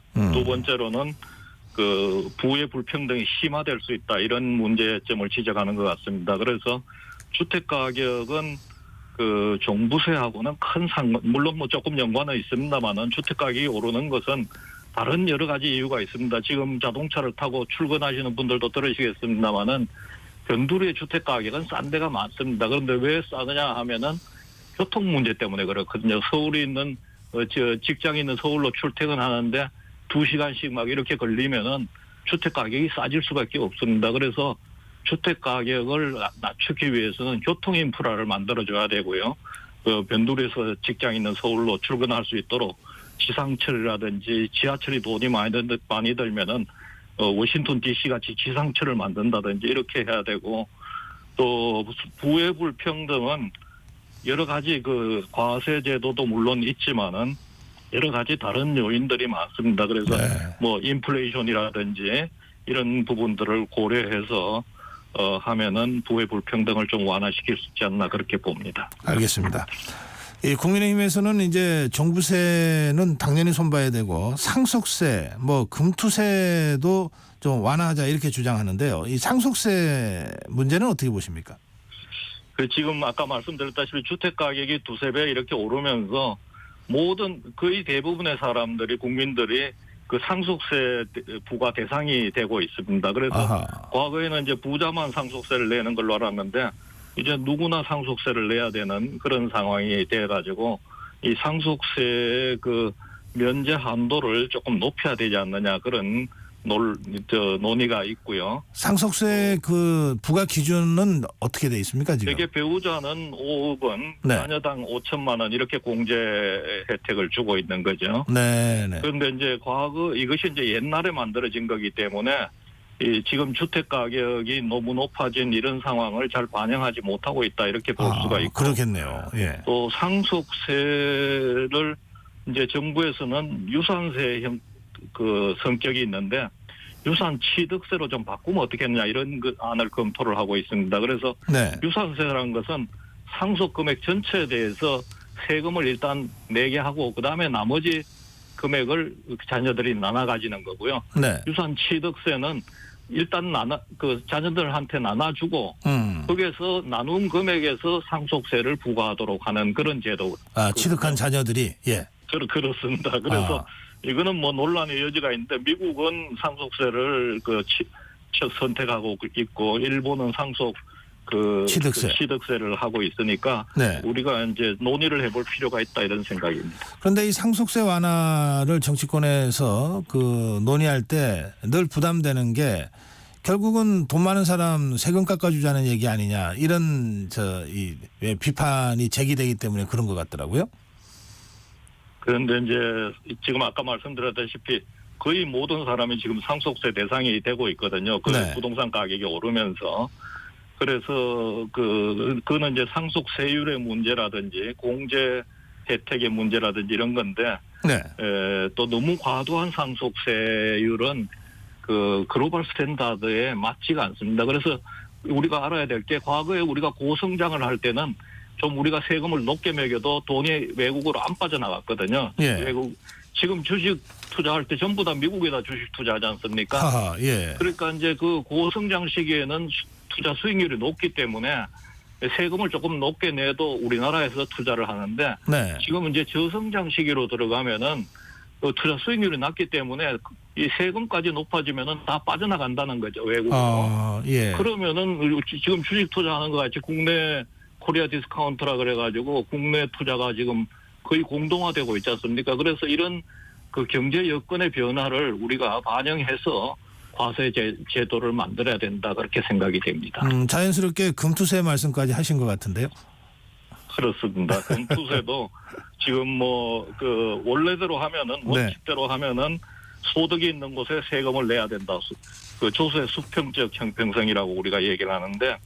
근데 지금 세금을 안 내는 데가 있거든요. 몇 군데가. 소득이 있는데도 그게 첫 번째로 금투자입니다. 금을 투자하면은 양도소득세를 안 내요. 자본이득세를 안 내고 또 외환에 대해서 투자해도 양도소득세를 안 냅니다.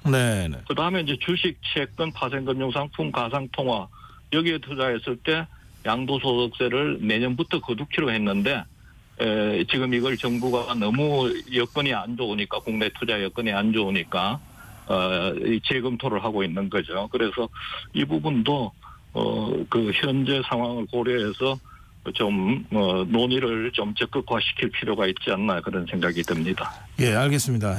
김정식 교수님과 말씀 쭉 나눠봤는데요. 전체적으로 우리 경제 상황에 여러 가지 변화가 있었는데 이걸 제대로 반영하지 못하는 여러 가지 세금 구조 때문에 실제로 서민들한테 도움도 안 되고 국민 경제에도 크게 지금 도움이 안 된다. 그러니까 좀 현실에 맞게 고치자 이런 취지의 말씀으로 제가 들었습니다만. 그렇습니다. 마무리 한 말씀 부탁드립니다.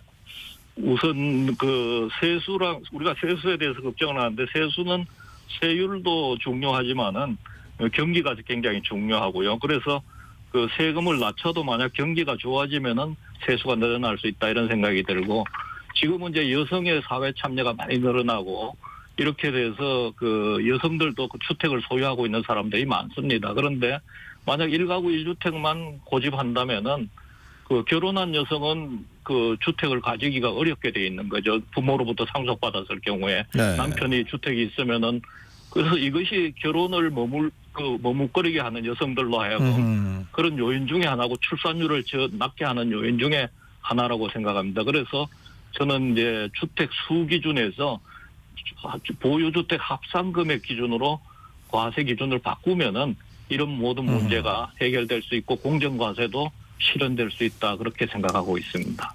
교수님 오늘 말씀 잘 들었습니다. 네, 감사합니다. 연세대학교 경제학부 김정식 명예교수였습니다.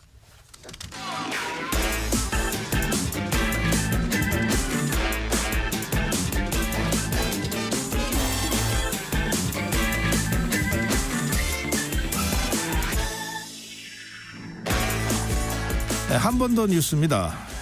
우리나라는 과연 산유국이 될 수 있을까? 경향신문 박순봉 기자와 함께하겠습니다. 어서 오세요. 네, 안녕하세요. 어제 윤석열 대통령이 직접 국정브리핑으로 발표를 했는데요. 어디에 얼마나 있다는 거죠? 일단 장소는 포항의 영일만 앞바다구고요. 한 해상으로 38에서 100km 떨어진 그런 지역으로 좀 추정이 되고 있습니다. 이 지역은 예전부터 뭐 석유나 가스가 있을 수 있다 이렇게 추정이 됐던 지역이긴 해요. 후보군으로 쭉 올랐던 그런 지역이죠. 매장량은 35억 배럴에서 최대 140억 배럴 이렇게 이제 추정을 하고 있고요. 윤석열 대통령의 설명으로는 작년 2월부터 물리 탐사를 해왔다라는 거예요. 이게 이제 1단계라고 보시면 되는데 기존의 동해 가스전이 이미 있거든요. 그러니까 1998년에 발견을 해가지고 2021년까지 생산을 마친 그런 우리나라 최초의 가스전이 있는데 네. 그 주변에도 있지 않겠느냐 이렇게 추정을 했던 거죠. 그래서 이런 가능성을 가지고 주변을 탐사를 했다가 최근에 좀 높은 가능성을 발견을 했다라는 거고요. 특히 이제 미국의 액트 지오사에다가 이 물리 탐사를 한 결과를 분석을 맡겼는데 그 결과 가능성이 매우 높다. 그리고 다른 기관에도 검증을 거쳤다 이렇게 발표를 했습니다. 최대 140억 배럴이요? 네. 이제 감이 잘 안 오네요. 어느 정도 양이에요? 1배럴이 일단은 리터 159리터거든요. 159리터. 근데 뭐 물론 그렇게 해도 감이 잘 안 오죠. 그래서 일단 돈으로 설명을 해보면은 예. 어제 안덕근 산업부 장관은 삼성전자 시총의 5배다 이렇게 예측을 했거든요. 네. 그러니까 삼성전자 어제 종가 기준으로 시가총액이 451조 9천억 정도 됩니다. 그러면 이제 5배라고 했으니까 한 2,200조 원 정도의 가치가 있는 그런 매장량으로 추정이 된다라는 거고요. 아하. 우리나라 올해 예산이 657조거든요. 그것보다는 훨씬 3배가 훨씬 넘어가는 그런 수준의 막대한 양이고요. 얼마나 쓸 수 있느냐? 일단 140억 배럴 중에 75%가 천연가스, 25%가 석유로 추정이 되거든요. 네. 천연가스는 우리나라 전체가 29년 이상 사용을 할 수가 있는 그런 양이라고 하고요. 석유는 4년 넘게 쓸 수 있는 그런 양이라고 추정을 하고 있습니다. 우리나라에서 1998년에 발견된 가스전이 있었다라고 말씀드렸잖아요. 네. 그거에 비하면은 한 300배가 넘는 그런 규모고요. 지금 대통령실의 설명으로는 21세기 기존의 최대 석유 개발 사업이 남미 가이아나 광구인데 그때가 110억 배럴이었다라고 하거든요. 네. 그것보다 35억 배럴이 더 많은 거니까 실제 이 최대량만큼 있는 게 확인이 된다라고 하면은 그럼 뭐 이제 이번 세기 최대의 그런 개발 사업이 되는 겁니다. 그럼 진짜 산유국이 되는 거네요. 만약에 그렇게 되면. 그렇죠. 왜냐하면 지금 석유 매장국 15위가 브라질이에요. 근데 네. 브라질 매장량이 127억 배럴이거든요. 그럼 만약에 145억 배럴이 나온다라고 하면은 브라질의 자리를 누르고 15위로 이제 산유국에 우리나라가 이름을 올리는 그런 상황이 되는 거고요. 네. 이게 굉장히 높은 순위더라고요. 왜냐하면 14위를 보니까 카타르예요. 카타르가 252억 배럴로 14위인데 거의 이제 중동 국가 중에 하나잖아요. 예. 바로 중동 밑에 중동의 카타르 밑에 순위를 차지한다라는 거니까 네. 이제 그렇게 되면 실질적으로 한국은 산유국이다 이렇게 부를 수가 있게 되는 거고요. 그리고 아시아 기준으로 보면은 2위가 되더라고요. 중국이 262억 배럴로 전체에는 13위지만 아시아에선 1위거든요. 네. 그러면 그 다음 순위 아시아에서 2위를 한국이 차지하게 될 수도 있는 겁니다. 근데 어제 윤석열 대통령 그 브리핑에서도 그 좀 차분하게 지켜봐달라 이런 네. 마지막 그 당부의 말씀이 있었는데 이 가능성은 어떻게 보십니까? 아직 그래도 이제 초기 단계라고 좀 불러야 될 것 같아요. 그러니까 지금 이제 석유가스전 개발의 단계를 크게 3단계로 보는데 물리 탐사, 그다음에 탐사 시추, 상업 개발 이렇게 불러요. 네. 근데 탐사 시추 단계를 아직 들어가기 전 단계거든요. 탐사 시추라는 건 이제 시추공을 뚫어가지고 실제 이제 석유가 있는지 확인해보는 그런 단계니까 진짜 확인하는 단계는 2단계라고 볼 수 있거든요. 근데 1단계에서 상당히 가능성이 높다 이렇게 발표를 한 수준이니까 아직은 가능성이 완전히 확정적이다 이렇게 보기엔 좀 어려운 상황이고요. 네. 그다음에 좀 짚어야 되는 게 2가지가 있는데 방금 말씀드린 대로 일단 탐사 시추를 해야지 그러니까 이제 석유는 파봐야지 안다. 이게 좀 업계 관계자들의 표현이거든요. 그러니까 이제 파보기 전까지는 아직 확정적으로 말할 수 없다라는 거고 두 번째는 이제 액트지오라는 세계적으로 인정받는 심해평가 전문기관이 이제 확인을 해줬다라는 건데 다만 여기에서는 우리나라가 해온 결과를 가지고 분석만 해준 거예요. 그러니까 물리 탐사 자체를 아예 이 기관에서 했던 건 아니거든요. 그러니까 그 부분에선 조금 약점이 있을 수가 있다라는 거예요. 그리고 실제로 정부 고위 관계자 이 설명을 보면은 자신들이 받은 자료에도 성공률은 20% 정도다. 그러니까 이제 반드시 있고 없고 20%를 말하는 게 아니고 또 이제 경제성 같은 것들도 따져봐야 되잖아요. 그래요. 파볼 만한 건지 아닌지 이런 것들도 따져봐야 되는데 종합적으로 봤을 때 20%라는 거고요. 다만 이 20%라는 수치가 석유가스 개발 분야에서는 되게 높은 수치라고 해요. 근데 그럼에도 불구하고 여전히 이제 80%는 어려울 수 있다라는 의미도 담겨 있는 거기 때문에 단정적으로 보긴 어려워요. 근데 다만 제가 이제 여권의 그런 관계자들이랑 얘기를 해보면은 대통령이 이렇게 설명을 할 정도라는 건 사실은 이게 얼마만큼 신빙성이 좀 높다라는 걸 보여주는 거 아니겠느냐 이렇게 기대를 거는 그런 분위기는 좀 있습니다. 예. 20% 보기에 따라서는 뭐 확률이 20%밖에 안 된대. 하고 뭐 또 주가가 출렁거렸다 그러는데 아니 그 석유는 20%면 엄청 높은 거래. 하면 또 다시 올라가고. 맞아요. 네. 예, 어제 뭐 주식이 이렇게 움직였다 그러더라고요. 전혀 상관없는 그러니까 이름만 뭐 석유가 들어간 그런 회사들도 상한가를 찍고 그러니까 실제로는 뭐 아스팔트를 만드는 회사인데 그런 사례들도 좀 있더라고요. 어제도 좀 차분하게 지켜봐야 될 것 같아요. 아직 네. 시간이 많이 필요합니다. 맞습니다. 자, 그건 그렇고요. 이걸 이제 탐사 시추 단계 이제 2단계로 들어가면 이제 직접 이제 시추공을 뚫어야 되잖아요. 맞습니다. 이거 뭐 돈이 엄청 든다 그러던데요? 한 개당 뚫을 때마다 1,000억 원 정도 비용이 들어간다라고 하고요. 네. 어제 윤 대통령 설명으로는 뭐 최소 5회 정도가 필요할 것 같다. 그리고 이제 시추를 승인했다라고 얘기를 했거든요. 그럼 일단 5,000억 원 정도 들어간다 이렇게 볼 수가 있는 건데 다만 우리나라도 한번 아까 말씀드린 대로 동해 가스전 이 개발한 사례가 있었다라고 말씀드렸잖아요. 그때 11번 뚫었거든요. 그러니까 이제 5번 뚫어서 장담할 수는 없는 거예요. 몇 번 뚫을지 알 수가 없는 거고 한 번 뚫을 때마다 1,000억이니까 예산은 계속 좀 많이 늘어날 수도 있는 그런 상황을 좀 봐야 될 것 같고요. 네.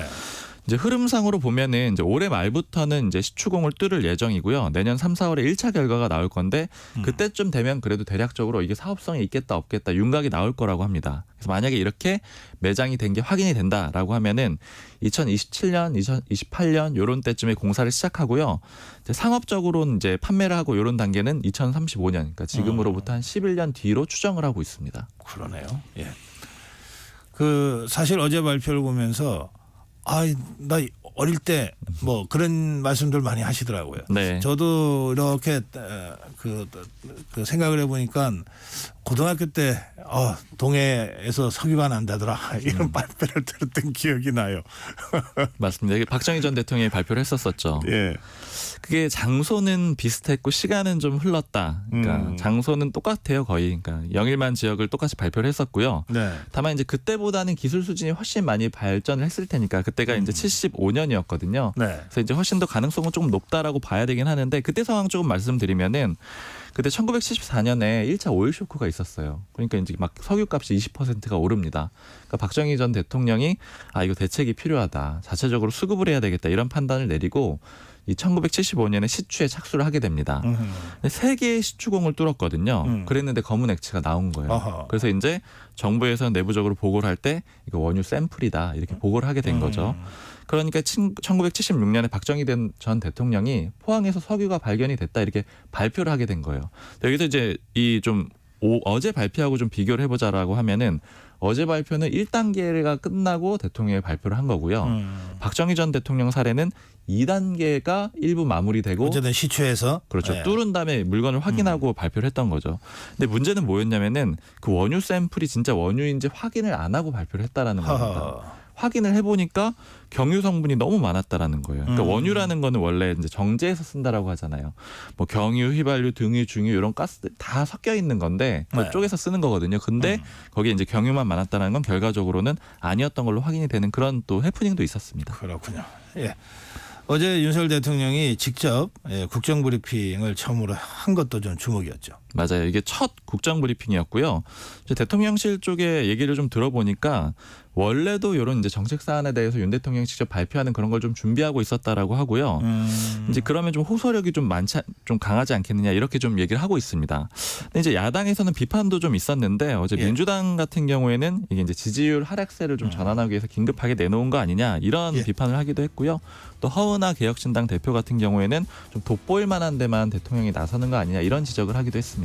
네, 여기까지 하겠습니다. 경향신문 박순봉 기자였습니다. 감사합니다. 2부 여기서 마무리하겠습니다.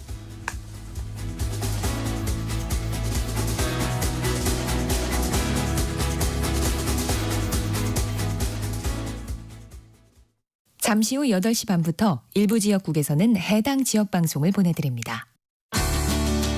워렌 버핏은 가치 투자, 필립 피셔는 성장주 투자, 피터 린치는 장기 투자. 방법은 달라도 목표는 하나. 성기영의 경제쇼가 성공의 길로 안내합니다. 깊이 있게, 명쾌하게, 지금 이 시대 경제에 관한 모든 것을 알려드립니다. 평일 오후 4시 5분 성기영의 경제쇼와 함께하십시오.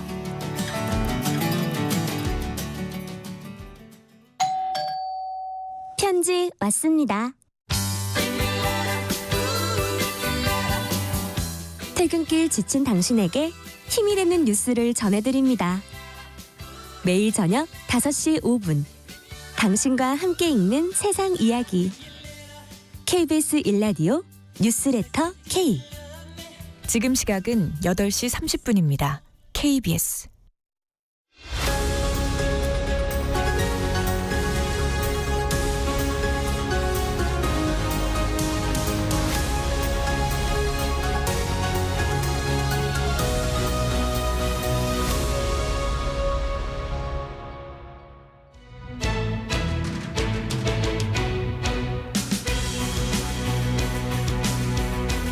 법학 다식 시간입니다.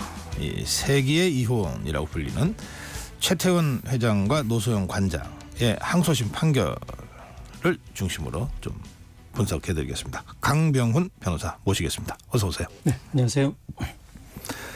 경위를 좀 먼저 설명해 주실까요? 네, 잘 아시다시피 최태원 회장은 최종현 전 SK그룹 회장의 아들이고 노소영 관장은 노태우 전 대통령의 딸입니다. 두 사람은 노태우 전 대통령 집권 시절인 88년 8월 청와대에서 이제 결혼식을 올렸는데요. 대통령의 딸이 재벌가와 결혼하는 것이어서 사회적으로 큰 관심을 끌었습니다. 둘은 슬하에 일남 이녀를 두었는데 2000년대 중반쯤부터 사이가 이제 소원해지기 시작해서 2009년 말부터 별거를 시작한 것으로 알려져 있습니다. 네. 그러다가 최 회장이 2015년 12월에 세계일보에 자신에게 혼의 자녀가 있고 노 관장과의 결혼 생활 지속이 어렵다고 밝히면서 이 사건이 세상에 공개되었습니다. 최 회장이 2017년에 노 관장을 상대로 이혼 조정 신청을 했지만 노 관장이 이혼을 반대하면서 2018년부터는 이혼 소송으로 이제 진행이 됐고요. 그런데 우리나라에서는 유책 당사자는 이혼 청구를 할 수 없는 유책주의를 취하고 있기 때문에 바람을 핀 최 회장의 이혼 청구는 받아들여지기 어려운 상황이었습니다. 그런데 소송 진행 중에 노소연 관장이 이혼에 동의하면서 네. 사건의 쟁점이 이혼에서 재산 분할과 위자료로 바뀌게 되었습니다. 그래요. 그래서 이제 재산 분할 위자료 관련한 법원 판결이 있었던 것 아닙니까? 네. 1심 판결이 언제 있었습니까? 네, 1심 판결은 2022년 12월에 있었습니다. 네. 그 1심에서는 최 회장이 노 관장에게 위자료 1억 원, 재산 분할 665억 원을 지급하라. 이렇게 판결이 났었습니다. 네. 그리고 이제 이 판결에 대해서 양측이 모두 항소를 했습니다. 항소심인 서울고등법원 판결이 지난주 목요일인 5월 30일에 있었는데요. 항소심에서는 최 회장이 노 관장에게 위자료 20억 원, 재산 분할로 1조 3,808억 원을 지급하라. 이렇게 이제 판결을 했습니다. 1심 판결보다 위자료 재산 분할 모두 약 20배가량 증액된 금액인데요. 천문학적 규모의 재산 분할이 인정되다 보니까 사회적으로 큰 이슈가 되고 있습니다. 네. 이게 이제 위자료 부분과 재산 분할 부분이 있는데요. 네. 재산 분할에 대해서 먼저 좀 설명 좀 해주세요. 이게 이렇게 큰 차이가 날 수 있습니까?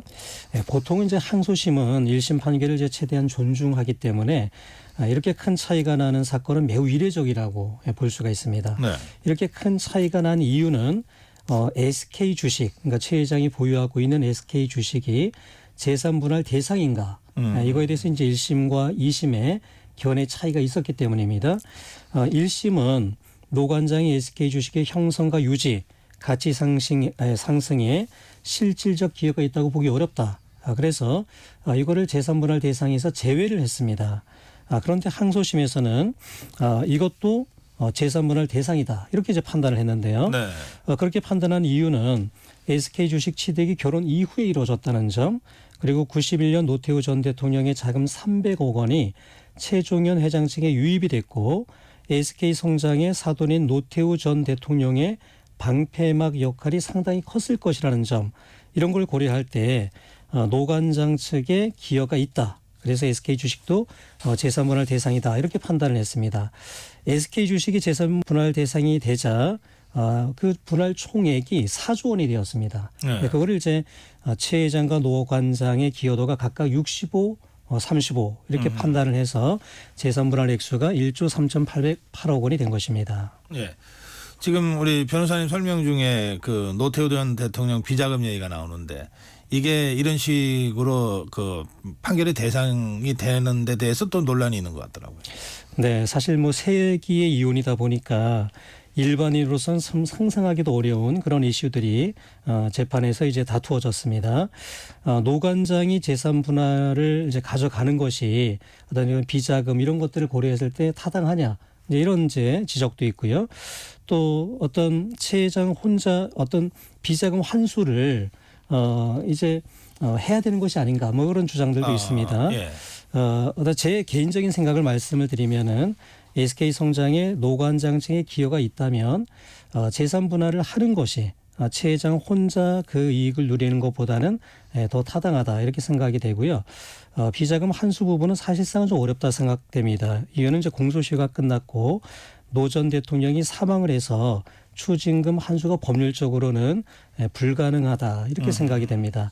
다만 노 관장 스스로 비자금 문제를 이제 밝힌 만큼 도의적으로는 국민에게 사과를 하고 상당 부분 국가나 사회에 기부하는 것이 맞지 않겠는가, 이게 제 생각입니다. 그렇군요.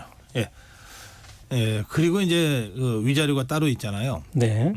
위자료도 1심에서는 1억이었는데 2심에서 20억이 됐습니다. 20배. 네, 그렇습니다. 이건 어떻게 보십니까? 네, 사실 일반적인 소송에서 이자료는 많아야 3천만 원에서 5천만 원 정도입니다.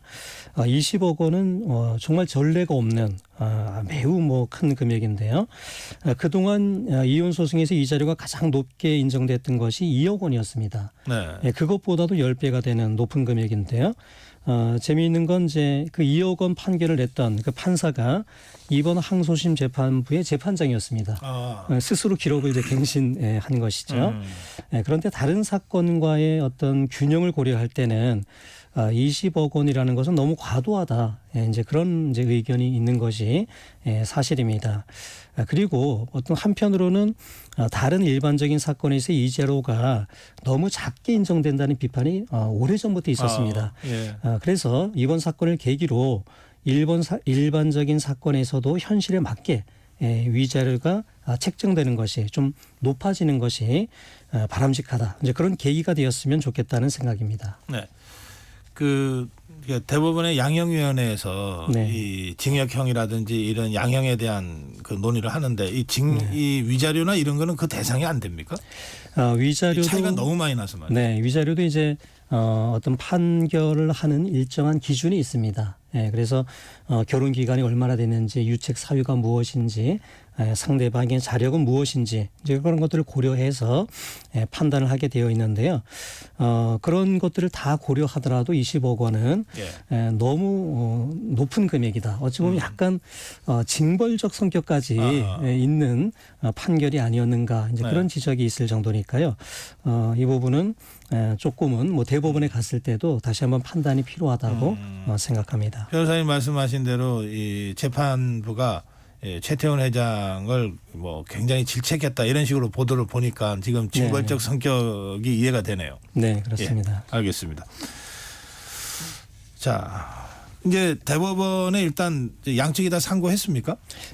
이제 상고는 판결문이 송달되고 2주 내에 이제 할 수가 있는데요. 네. 그래서 이제 각 양쪽 모두 상고 여부에 대해서 이제 판단하고 있을 것으로 생각이 됩니다. 뭐 노수영 씨 입장에서는 뭐 재판 이후에 훌륭한 판결을 해준 재판부에 감사하다, 그런 이제 입장을 밝혔기 때문에 뭐 상고를 전략상 할 수는 있습니다. 선택할 수는 있지만 뭐 그리고 이렇게 절실한 그런 상황은 아니고요. 반면에 최태원 회장 측에서는 편견과 예단에 기반해 기업의 역사와 미래를 흔드는 판결에 동의할 수 없다, 이런 입장을 밝혔기 때문에 뭐 상고할 것으로 생각이 되고요. 결국 최종 결론은 대법원에서 내려질 것으로 생각이 됩니다. 대법원으로 갈 경우에 역시 이제 가장 중요한 핵심 쟁점은 SK 주식이 재산 분할의 대상이 될 것인가. 그것이 핵심 쟁점이 될 것으로 보입니다. 네. 최태원 회장 측에서 얘기한 최태원 회장 측에서 얘기한 편견과 예단에 기반해 이 부분이 이제 뭐 비자금 또는 노태우 전 대통령의 무슨 방패 막 역할 뭐 이런 등등과 관련된 판결 부분에 대한 입장인 것 같죠? 네, 그렇습니다. 사실 이제 SK가 성장한 역사에 대해서는 재판부가 인정한 사실관계하고 최 회장 측의 입장이 좀 다를 수는 있다. 그런 생각은 듭니다. 그런데 이제 이 가사 재판에서는 재판부의 재량, 자유심증에 의한 것이 굉장히 특징이거든요. 그래서 이 재산분할 대상으로 볼 수 있느냐 이 여부는 사실 비자금 문제 어떤 그런 것이 없었다 하더라도요. 두 사람의 결혼 기간이 굉장히 오래 됐다는 점, 또 노 전 대통령의 기여가 일정 부분이 있었다 이렇게 본다고 하면 이 주식을 재산 분할의 대상이 된다라고 보는 것은 어떤 판사의 자유심증에 의해서 인정할 수 있는 부분입니다. 네. 그래서 이 부분은 대법원으로 가더라도 제 개인적인 생각으로는 동일하게 재산 분할 대상으로 볼 가능성은 있다라고 생각이 되고요. 네. 다만 재산 분할 비율은 조정이 될 수 있습니다. 조금 이게 재산 분할 대상이 커졌기 때문에 분할 비율은 좀 낮게 한다든가요. 또 이자료가 또 너무 높았기 때문에 그것을 좀 낮게 한다든가 그렇게 할 수는 있지만 어떤 전체적인 결론은 크게 바뀌진 않을 수 있다. 그렇게 생각을 합니다. 네. 이 재벌가의 이혼 재산 분할 소송이 그 밖에도 좀 있었죠. 네, 대표적으로 이부진 호텔신라 사장과 이무재 삼성전자 전 고문의 이혼 소송이 있었는데요. 네. 이 소송에서 임 전 고문은 1조 2천억 원의 재산 분할을 요구했습니다. 그런데 법원은 이 삼성의 주식은 재산 분할 대상이 아니다. 그때 이제 그렇게 판단을 했습니다. 그래서 임 전 고문에게 재산 분할로 141억 원을 지급하라 이렇게 이제 판단을 했었고요.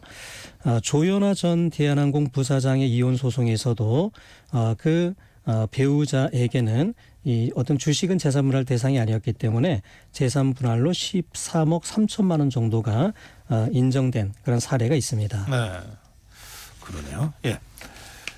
이렇게 이제 다른 재벌가의 이혼 소송과 비교해 보더라도 이렇게 아주 파격적으로 높은 재산 분할 인정이 된 것인데요. 그럼 이런 사건과 이번 SK 사건은 어디가 달라서 그렇게 된 겁니까? 네, 이게 부부 재산 중에 이제 특유 재산이라는 것이 있습니다. 네. 특유 재산은 결혼하기 전에 이미 가지고 있었던 재산이라든가 또는 상속이나 증여를 받은 재산, 그러니까 상대방 배우자의 어떤 관여 없이 개인이 이제 가지게 된 재산을 특유 재산이라고 하는데요. 네. 이 특유 재산이 재산 분할 대상이 되는지 이것이 이제 이혼 재판에서는 굉장히 많이 다투어지고 있습니다. 그런데 일반적인 실무에는요. 결혼 기간이 10년 이상 장기인 경우에는 투유 재산도 재산 분할 대상으로 보는 것이 일반적입니다. 그 이유는 적어도 재산이 유지되는 데 있어서는 상대 배우자의 기여도가 있다. 이제 이렇게 판단을 한 것이거든요. 네. 그런데 그동안 유독 재벌의 경우에는요. 주식을 특유 재산으로 보고 분할 대상에서 제외해 주는 그런 경향이 있었습니다. 그래서 사실 이번 재판에서 이 SK 주식을 재산 분할 대상으로 본 것은 일반적인 사건에 이제 고려를 했을 때는 비교했을 때는 그렇게 특이한 것은 아니고 오히려 좀 일반적인 건데요. 그동안 이제 사실은 재벌가 사건에서 약간 특혜 비슷하게 그거를 재산 분할 대상에서 이렇게 제외해 줬습니다. 이 사건을 계기로 앞으로는 재벌 사건에서도 주식도 재산 분할의 대상으로 보게 될 가능성이 더 커졌다고 생각이 되고요. 예. 다만 재산 분할 비율은 재산 분할 대상이 커지는 만큼 충분히 조정할 수 있다 이렇게 생각을 합니다. 일종의 새로운 판례가 나왔다. 이런 측면이 있다. 이런 말씀이시죠. 네. 재벌에 있어서는 그렇습니다. 네. 오늘 여기까지 듣겠습니다. 고맙습니다. 네, 오늘 법학다시 최태원 SK 회장, 노소영 아트센터 나비관장 이혼 판결에 대해서 강병훈 변호사와 함께 짚어봤습니다. 전격시사 지금 듣고 계신 시각 8시 44분으로 가고 있습니다. 네, 네, 출근길 도로 상황인데요. 먼저 경부고속도로입니다. 서울 방향으로 북천안에서 밀리다가 수원에서 막히고 있고요. 달래내고개에서 반포까지도 어렵습니다.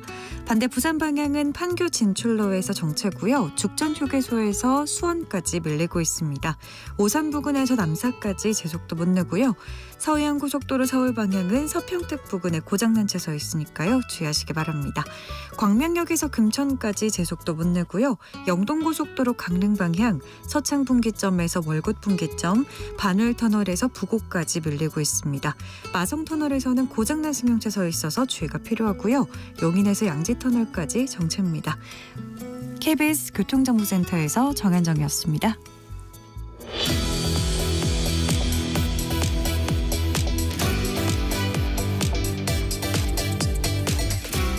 네. 네, 대한의사협회 의협이 오늘부터 7일까지 온라인으로 14만 의사 회원들을 대상으로 하는 총파업 투표를 시작합니다. 정부와 의료계 아직도 대화의 접점을 찾지 못하고 있는 상황입니다. 전국 의대교수 비대위 최창민 위원장 전화로 모시고 말씀 좀 듣겠습니다. 위원장님 안녕하세요. 예, 안녕하세요. 네, 의협 차원에서 총파업 투표를 진행한다고 제가 조금 전에 전해드렸는데요. 이게 이제 총파업으로 가결이 되면 어떻게 되는 겁니까? 그 방법에 대해서는 아직 정해진 게 없고요. 네. 그러니까 투표를 시작한 것도 아니고 그 여러 가지 논의를 하고 있는 중이고요. 네. 실제로 이제 그 교수들도 의사협회 회원이기 때문에 네. 투표를 해보고 만약에 가결이 되면 그 결정에 따라서 행동을 해야 되겠죠. 네. 오늘부터 온라인으로 투표를 시작하는 건 맞습니까? 아직 그렇게 시작된다고 들은 건 없고요. 네. 저희가 그 교수협의회하고 뭐 비대위랑 그 의학회 의협이랑 같이 회의를 일주일마다 하고 있거든요. 네. 그게 내일입니다. 내일 회의를 하고 있고 그때 이제 좀 논의를 해봐야 될 것 같습니다. 예, 알겠습니다. 그러니까 아직 그 온라인으로 파업 찬반 투표가 진행되고 있는 것은 아니다 이런 말씀이시고, 그런데 찬반 투표 결과 파업적으로 결론이 나더라도 어떤 형태로 행동할지는 아직 좀 더 생각해봐야 된다 이런 말씀으로 제가 이해해도 되겠습니까? 예, 그 결정이 아직 난 게 아무것도 없는데 이제 기사들이 자꾸게 나간 거고, 네. 저희가 뭐 정부의 어떤 그 행동 그런 걸 봤을 때는 네. 한두 차례로 이게 해결될 것 같지는 않고요. 네. 뭐 장기적으로 뭔가 계속 그 저희가 활동을 하거나 행동을 해야 되는 그런 상황이 벌어졌기 때문에 네. 방법에 대해서 많은 고민을 하고 그에 맞춰서 행동할 것 같습니다. 알겠습니다. 그 지금 의료계는 여전히 그 의대 정원 원점 재검토를 그 요구하고 있는 겁니까? 이미 제가 지난주에 교육부 그 차관하고 인터뷰할 때는 뭐 의대 증원은 이미 배정이 돼서 실행될 상황이다 이렇게 이제 설명을 하던데요. 근데 정부가 발표를 하는 걸 보면 잘 아시겠지만 이게 2,000명이 정해진 거는 2월 달에 갑자기 정해졌고 근거도 없이 정해졌고요. 그러고 나서 어떻게든 정원을 올해는 뭐 무슨 이유에서인지 모르겠지만 확정을 계속 하려고 하고 있는 거고요. 네. 그쪽으로는 확정이 지금 된 것도 아니고 언제든 바꿀 수 있는 상황이고 저희는 절차적인 문제가 계속 있다고 주장하는 거고 판결들도 계속 남아있고 여러 가지 문제점을 제시하고 있는 것에도 불구하고 정부는 일단 무조건 확정이 됐다. 그렇게 계속 주장하고 있는 겁니다. 저희는 뭐 의대 정원은 여전히 문제가 있다고 생각하고 있고요. 올해도 바꿀 수 있다고 보고 있습니다. 그럼 원점 재검토 요구는 유효한 거다 이런 말씀이시군요? 예, 그렇습니다. 예. 그런가 하면 이제 의대생 대다수가 이제 학교를 떠나 있는데요. 그 국가고시가 있잖아요. 정부는 올해 국가고시를 예년과 같이 9월에 치르겠다고 했는데요. 어떻게 보십니까, 위원장님? 그 국가고시 치르려면 학생들이 교육을 받았어야 되는데 네. 지금 4학년들이 교육을 전혀 받고 있지를 못하고 있고 실제 휴학을 하겠다고 얘기를 하고 있습니다. 그 국가고시가 한 번 치러지는 게 아니고 실기시험이 있고 필기시험이 있거든요. 네. 필기시험도 하루에 그 시험을 치는 게 아니고 그 날짜에 따라 쭉 이렇게 계속 그 시험을 보게 되어 있습니다. 지금 상태로는 그런 교육을 안 받은 그런 상태에서는 시험을 못 치게 되어 있고요. 그렇기 때문에 이제 올해는 국가고시를 이제 응시할 인원이 거의 없다고 봐야 될 걸로 보고 있습니다. 네. 그렇게 되면은 이제 의사충원에 심각한 문제가 생기게 된다는 뜻인가요? 예, 실제로는 내년 신규 의사가 나오지 않을 거고 내년에 이제 그렇게 되면 인턴이 이제 없어지고 그런 것들이 뭐 내년 1년 문제가 아니고요. 연쇄적으로. 예, 전공의가 또 없어지고 계속 그런 것들이 계속 이제 쌓이게 되는 거거든요. 네. 그러면 위원장님은 이번 올해 국가고시, 의사국가고시를 늦춰야 된다고 주장하십니까? 아니요, 저희 교수들은 뭐 전공의나 학생들은 제대로 된 교육을 받아야 된다고 생각하고 있고요. 네. 제대로 된 교육을 받고 나서 시험을 쳐야 되기 때문에 네. 정부는 어떻게든 휴학도 안 되고 유급도 안 되고 그리고 또 반대로 또 시험은 쳐야 된다. 그러니까 시험은 이제 하고 올려야 된다고 얘기하는데 네. 그건 원칙에 맞지 않고 그건 이제 저는 연기하는 건 옳지 않다고 생각하고 있습니다. 그러면 어떻게 해야 됩니까? 그거는 제가 뭐 정책을 위반하고 그런 건 아니기 때문에요. 네. 지금 학생들은 휴학을 원하고 있거든요. 이제 그걸 뭐 인정해주고 그 다음 해 이제 제대로 교육을 받고 시험 치게 하는 게 맞다고 생각하고 있습니다. 휴학을 인정을 해 달라. 예. 알겠습니다. 그게 이제 지금 학생들의 분위기 모양이죠. 네, 저희 뭐 학생들이 뭐 그렇게 그 개개인별로 다 정한 거고 그 교수들이 학생들의 면담을 이렇게 모아서 하는 게 아니고 1대1로 그 면담을 다 해보고 있고 의지를 파악을 하고 있거든요. 네. 근데 여전히 지금 변함이 없고 자기들은 올해는 도저히 이런 상황에서는 그런 수업을 받거나 그런 학업을 이어갈 수 없다고 얘기를 하고 있어서 저희로서는 뭐 그런 상황이면 휴학을 받아주는 게 맞다고 생각하고 있습니다. 네. 그런데 지금 의대생들이 어쨌든 그 의사대기를 포기한 건 아니지 않습니까, 위원장님? 의사를 포기한 건 아니지만 네. 이런 환경에서는 나중에 의사가 되더라도 문제가 있으니 네. 그걸 어떻게든 고쳐보고 바로잡아 보려고 노력하는 걸로 생각하고 있고요. 그리고 의사도 다양한 뭐 직업 안에서도 그 활동할 수 있는 영역들이 많거든요. 네. 근데 가장 큰 게 의대생들은 그래도 들어와서 배우는 게 흔히 말하는 내과, 외과, 뭐 소아과, 산부인과 그런 것들을 먼저 배우고 그런 과를 하고 싶어하는 어떤 열망이 많이 생기게 되어 있는데 네. 이렇게 되면은 그런 과들을 하겠다는 게 점점 줄어들고 있습니다. 정부가 살리겠다고 하는 필수 의료를 하겠다는 그런 열망이 없어지고 있고 그렇게 되면은 어떻게 보면 이제 의사면을 가지고 어떻게 살지를 지금 많이 고민하고 있는 거고요. 네. 그게 그러면 한국 의료 미료가 이제 안감해지는 거죠. 의사는 하겠죠. 다 하고 어떤 자리를 잡고 하겠지만 우리가 꼭 필요한 진료를 하는 의사들이 거의 없어질 거라고 생각하고 있습니다. 예. 그런데 이제 정부는 어쨌든 그 각 의대별로 증원 그 숫자도 다 배정을 해서 그 시험 입시 요강으로 발표하고 이렇게 진행한다는 거지 않습니까? 그렇게 될 경우에 이제 또 다른 우려는 이렇게 해서 받아놓고 제대로 교육할 수 있겠느냐. 이게 이제 그동안 이제 의대 교수님들이 주로 문제 제기해 왔던 것으로 제가 또 의료계가 문제 제기해 왔던 것으로 지금 알고 있는데요. 실제로 어떻게 생각하십니까, 이 문제는? 그러니까 제가 뭐 2000 전공이었고 그 이후로 저희가 의과대학이 폐교가 된 의과대학이 하나가 있습니다. 그게 네. 설립이 되고 폐교될 때까지 25년이 걸렸거든요. 중간에 한 10년 정도부터는 교육이 제대로 안 되고 그런 것 때문에 여러 가지 문제 제기를 했고 그래서 강화된 게 의과대학 인증 기준들이 아주 강화됐습니다. 이런 교육을 해야지 의과대학으로 인증을 하겠다. 그리고 그런 교육을 해줘야 된다라는 것들이 많이 나와 있고요. 네. 그런 규정들을 따져봤을 때는 지금 정원이 증가된 그런 대학들은 그 기준을 충족하기가 어렵습니다. 근데 그렇다고 바로 폐교되는 건 아니고 네. 5년, 10년에 걸쳐서 평가를 하면서 폐교가 되기 때문에 아마 지금 상황에서는 뭐 기자재나 교수 충원 그런 것들이 거의 불가능하기 때문에 아마 뭐 10년, 15년 뒤에는 의과대학들이 폐교가 되는 곳들이 나올 걸 보고 있고 당장 뭐 내년에도 교육이 안 될 걸로 저희는 보고 있습니다. 예. 전공의들 사정은 어떻습니까? 아까 학생들은 어쨌든 휴학을 원한다 이렇게 설명해 주셨는데요. 예, 전공의들은 지금 정부가 계속 돌아와 달라고 해도 지금 일체 뭐 대화도 없고 반응도 없는 걸로 지금 보도가 되거든요.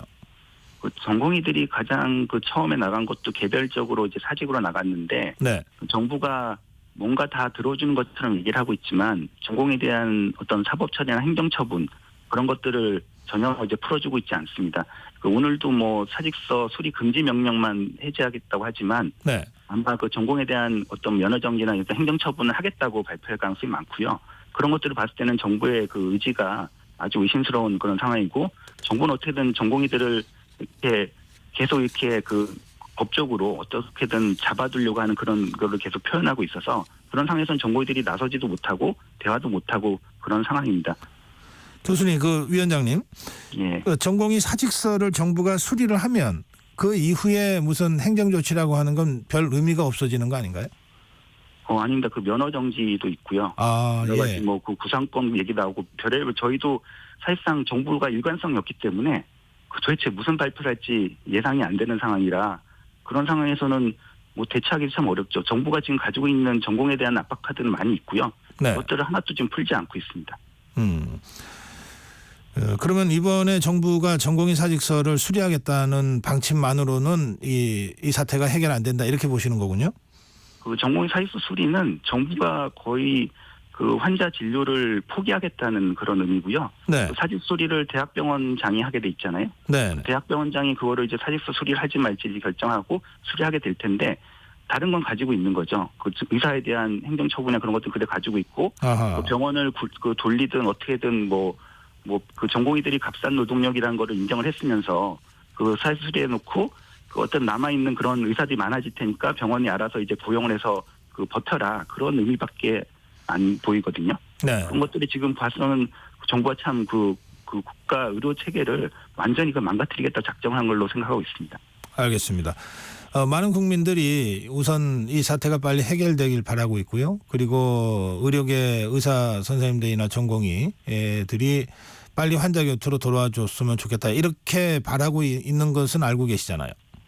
알고 있고 그렇기 때문에 네. 교수들이 그 지금 그렇게 힘든데도 불구하고 병원을 지키고 있는 거고 네. 저희가 뭐 중증이나 응급 환자를 열심히 이제 보고 있는 거고요. 네. 그 병원에 있는 환자들은 교수라고 여러 가지 이제 보고 있기 때문에 괜찮습니다. 괜찮은데 이제 예. 그 문제는 그 더 많은 환자들을 봐야 되는데 그게 안 네. 되는 게 저희도 안타깝고요. 예. 어떻게든 빨리 돌리려고 하고 있고 그런 것도 해결하려고 노력을 하고 싶은데 지금 봐서는 그런 길이 보이지 않아서 저희도 답답할 그런 상황입니다. 알겠습니다. 짧게 한 말씀만 더 듣겠습니다. 정부에 대해서 지금 무슨 말씀하시겠습니까? 정부는 갑자기 근거도 없는 2,000명을 계속 주장하고 그거를 어떻게든 그 올해 내에는 해결해야 그 어떻게든 주장을 하고 있는 거를 뽑아야 된다는 그런 것 때문에 모든 것들을 다 엉망으로 만들고 있고요. 한국 의료를 지금 망가뜨리고 있는 건데 지금은 늦지 않았으니까 최대한 그거 발을 잡을 수 있는 그런 건 행동을 좀 보여줬으면 좋겠습니다. 네, 말씀 여기까지 듣겠습니다. 고맙습니다. 예, 감사합니다. 전국의대 교수 최창민 비대위원장이었습니다. 6월 4일 화요일 전격 시사 오늘 여기까지입니다. 저는 고성국이었습니다. 내일 아침 7시 20분에 여러분 다시 뵙겠습니다. 고맙습니다.